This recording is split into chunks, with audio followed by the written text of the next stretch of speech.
yes, what happened to us happened, but stuff happens. It doesn't mean you don't. If you get hit by a car because you're crossing the road, you still have to cross the road again, Absolutely. right? So we'll certainly do it again. As a matter of fact, we're actively pursuing opportunities to do it again here. That's good. That's interesting. So let's talk about land, right? Not everyone has the type of resilience that you do, that you have, right? So for businesses that are looking in from the outside, knowing what you've gone through, what considerations do you think they need to bear in mind when, committing, when investing long-term in infrastructure, especially in Nigeria? Yeah, so Nigeria is a very special place, right? It's wrapped with many challenges and many opportunities. And if you're not ready for challenges and you don't have passion for the business you want to do, and you don't have the longevity, then don't do it, right? If you do have the passion and you have the bandwidth to execute it, then do it. But just know that as sure as night follows day, you have challenges that look insurmountable from the outside, right? And you must overcome those challenges to source the opportunities. And we all know the normal challenges, infrastructure, people, regulation, finance. But those are normal. Those challenges represent everywhere, right? But you do have curveballs thrown at you, right? And it's just important to have passion for what you do. So I always say three things. I say the first thing is dream, and dream big, right? So, and if you listen to the stories of people who have dreamt before and have executed those dreams, they're usually, 10x rewards. Your rewards are in geometric proportions if you see a dream to the end, right? So the first thing is dream, and dream big. Take nothing off the table. Some people think it's stupid. Some people think it's silly. Some people agree with it. Some people won't agree with it. But if you think about it and you believe in it, then pursue it in a way that nobody else can, right? The second thing I will say is excellence. Have an Olympic mindset, right? Treat it like a 100-meter Olympic race, right? You train for 4 years, it's a 10-second race, right? So, excellence is a choice. And, the great thing about our country, the great opportunity about our country is that excellence is in scarce supply, right? So there is so much need for it and so little competition in it, right? So when you do things in a way that nobody else can, you tend to do extremely well, no matter what it is you're doing. I defy anybody to say that they've had a business here that makes sense and they've pursued excellence all the way and it hasn't been successful. There are a lot of people here, there's enough disposable income, there are enough opportunities, and if you're excellent, you'll be successful, full stop. But you have to choose to be excellent, right? And you have to choose to be excellent all the time, not just once in a while, right? And it's not easy because of the challenges. So that's the second thing. And the third thing is, you've used the word a lot here, is resilience, right? You must be adaptable. You must have the ability to roll with punches. You must understand, that just world fallacy, that the world is not actually fair. Good is not always rewarded and bad is not always punished. And you've got to accept that. So no matter how much good you're doing, don't expect the pat on the back, right? You have to do your own patting on your back yourself, right? So just being adaptable and resilient will always help you get through the toughest times, and they are here. So those are the three things I would say that are a little bit off the wall. They're not about power and roads and drainage and sewage and regulation and taxes. We know those, but those three things are important. So having an Olympic mindset, I took that. That would be the phrase for the week. I like that. Tell you a quick story. Tell me. Have you heard the Jesse Owens story? So Jesse Owens was the Olympian, I think it was 1934, the Berlin Olympics, and was just after the war. And it was the black guy with the fist. Yeah, so, I remember his story, yes. Yeah, so in the 200-meter finals, right? Jesse Owens was a poor guy, and he was in the semi-finals, he broke the world record. But another guy called Mac Robinson, another American, broke the world record as well in the semi-finals. And they both lined up in the finals. Mac Robinson was actually the favorite to win. And he had all the paraphernalia and stuff. He was well sponsored. Jesse Owens could barely put his shoes together, right? Anyway, they got into the finals. He won the 200-meter finals by 400th of a second. I mean, literally, it was a nose, right? Jesse Owen went on to become a world star. Mark Robinson became a janitor. The difference between success and failure sometimes is a sliver, right? So one always has to say, never be that person that says, I wish I did more. I wish I trained one more time, or I wish I slept later, or woke up earlier, or I asked that question, or I read that book. Whatever you have to do, do it, right? Because that's going to be the difference. Success and failure is not always a wide gap. Sometimes it's 1 second, right? I miss a flight because I was 1 minute late, right? And that could be the difference. Sometimes it's 100 naira in the wrong place or in the right place, right? It's always a sliver. It's never really a big gap. So and that's what the Olympic mindset is all about, is just treat everything you do as if it's an Olympic race. I like that. That's very powerful. And I'm taking that to my team. Yeah, one of them is here. Oliver is here. But to the rest of the team, they have to they have to hear this. So you've worked in like different markets in the US, the UK as well.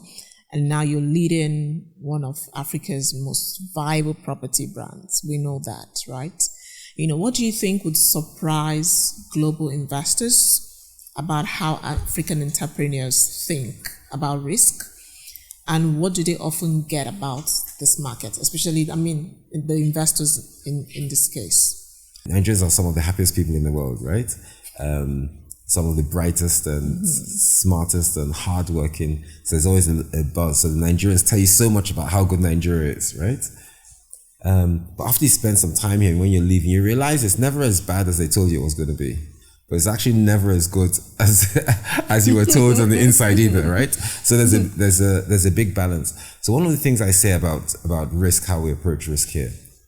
So we approach risk positively. I think there are two types of risk, right? And that's one of the things I would always say to a foreign investor. There's risk and uncertainty. And they're two different things. A lot of people use those two terms interchangeably. Risk is the known unknowns. There are things that can happen, but you don't know whether they will happen, right? So you can plan against them, you can mitigate, you can ensure, you can strategize. Uncertainty are the unknown unknowns. The things that nobody knows is going to happen, but they happen, right? So they're completely unknown, like COVID, right? You can't plan against COVID, right? It's the epidemic. And what happened to us? It was uncertainty. You can't, it just happens, right? Today you're here, tomorrow you're not, right? And those things happen in Africa. And you've got to just accept that there's a lot of uncertainty that you can't plan for. But when you face it, you need to be positive. And the good thing about Africans is that we're positive. We just get through. We have that innate ability to just soak up the pressures of all the challenges. So when I go to my village or even some of my team, I see, some of the challenges that normal people have and they overcome, or they literally glide through, is breathtaking. I grew up in a country where people marched because something was increased by 1 pence, right? The price was increased by 1 pence, or a train came late all the time, right? Or the milk was sour, right? And you live in a country where tomorrow something's this amount, the next day is that amount. Nothing happens when you want it to happen, but people still glide through it, right? Foreign investors need to understand and stop looking at the same data that they look at in other countries, right? Because the things that they think will happen won't happen. It's the things that they don't think will happen that will happen. And you probably spend too much money and too much time guarding against the things that wouldn't happen. So I would say, be a technocrat, be a politician, be an industrialist, be an economist, be a financier, be a risk taker, be an entrepreneur. Roll it all up in one, right? And that's the way to approach an investment in Nigeria. Thank you for that. So do you think is the right time to build? To build? Right now? For people who are looking, who are probably thinking or exploring the idea of starting a business, not a side hustle in this case, but just resigning, do you think it's the right time for them to build? So it's a good question. There are many different industries. There are wars in places, right? And there are people who make money during those wars, but they're doing certain things, and there are people who lose a fortune, right? So again, I learned this in business school. Business is not always about good ideas and strategy. It's not always about speed and momentum. Sometimes it's just about timing, right? And real estate, so much so, right? If you get your timing right, you do very well. If you get your timing wrong, no matter what sort of strategy you have, it's bad, right? So if you had a crystal ball, the one thing that you want the crystal ball to tell you, right, is timing. So you've just asked me whether I have a crystal ball.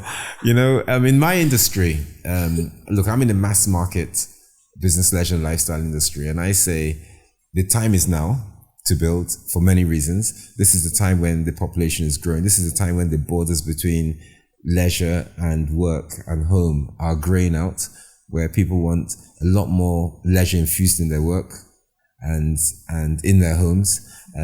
This is the time when the world is looking a little bit more at Africa. This is a continent and a country that there's so much opportunity that remains uncovered, right?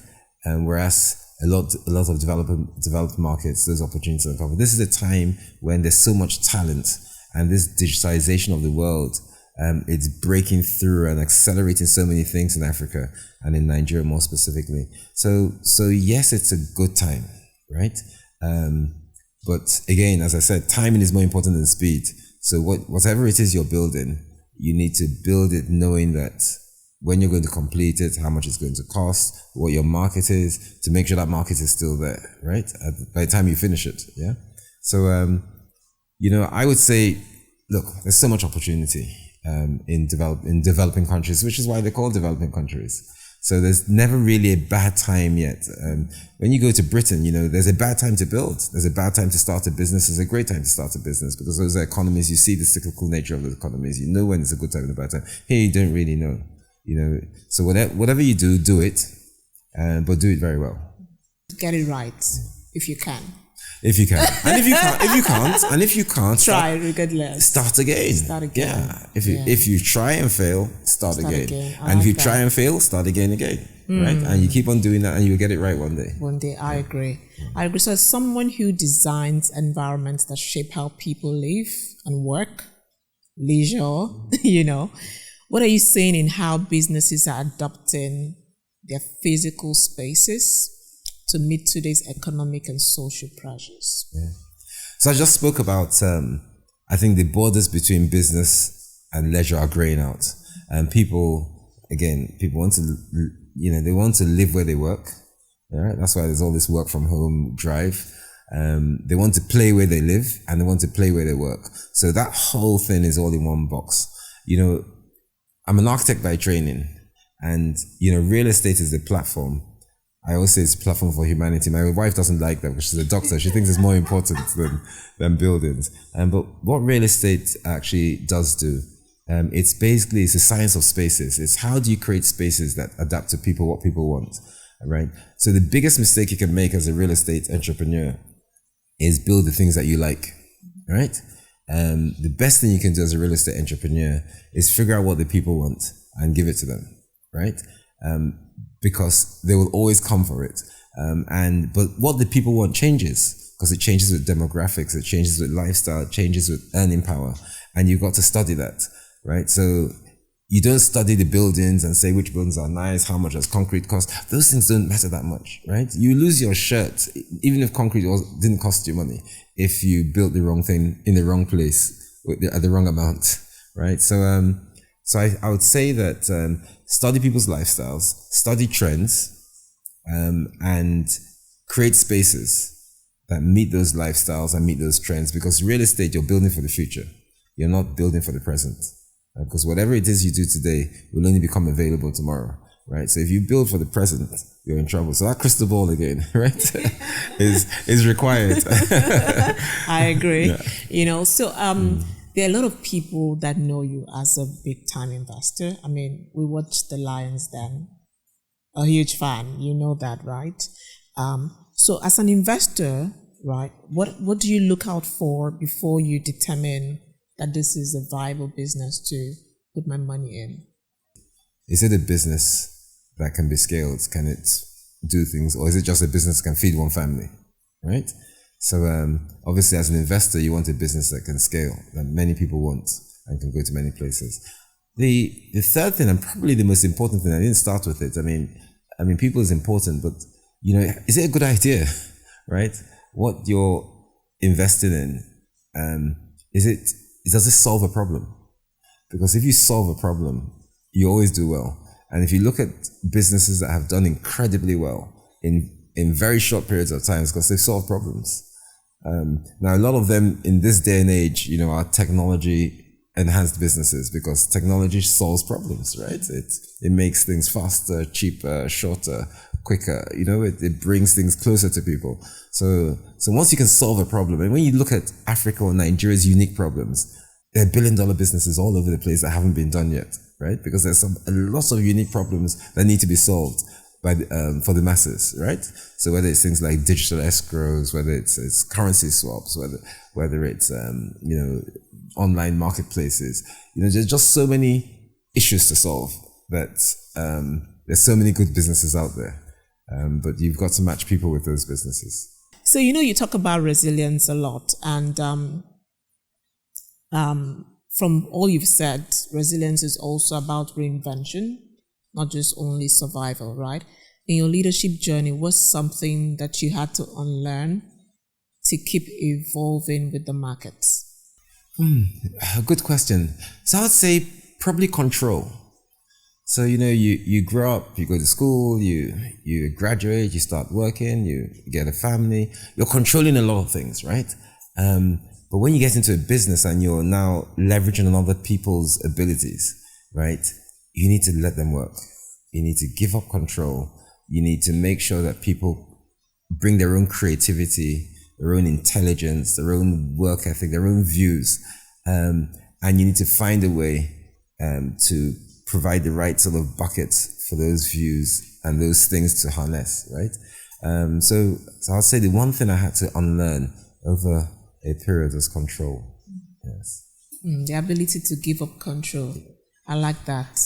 I'm also taking that as my,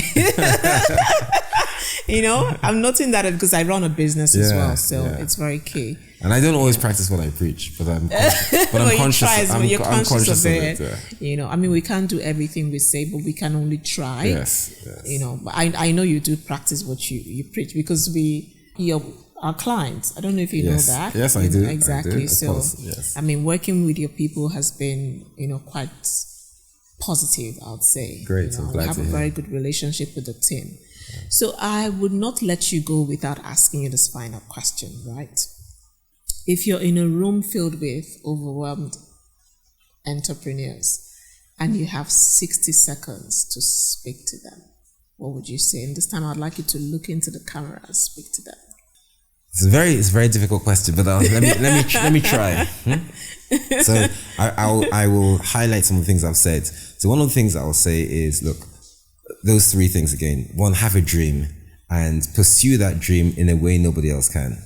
The second thing is have an Olympic mindset, do things in an absolutely excellent way. The third thing is don't worry about hard luck. You know, you've got to be resilient, you've got to be adaptable, right? You've got to just do things in a way that A, you believe in, you're consistent, you've got the passion, and you know you can complete them. And the last thing, I say this a lot when I speak, is, you know, the opportunity of a lifetime can only be realized in the lifetime of that opportunity. So if you really want to do something, do it now. If the opportunity is now, it's now, right? Doing it later when you have your family or when you finish school or when you're a little bit richer, the same opportunity is not always there. So again, I repeat, the opportunity of a lifetime can only be realized in the lifetime of that opportunity. Amazing. Wow. Val just said wow. I cut that. I cut that. Thank you so much, Pio. It's always a pleasure talking to you. And I count myself very privileged to know you because I can easily call you. It's a privilege. You know the privilege is entirely mine. It's entirely mine. So thank you once again. And we look forward to partnering with you in the future as we've done over the last 5 years. So thank you once again. Thank you for having me. And hopefully I've been able to at least say a few things that have attracted people's attention, and even just listen to your questions. I'm learning because I'm thinking on the spot. But thank you so much for having me. The pleasure it's always is a pleasure, ours. Linda. The pleasure is ours. So that brings us to the end of today's episode. We had the Group CEO of Landmark Africa, Mr. Paul Onwuanibe. I hope to see you next time. My name is Linda Uneze. Thank you for joining.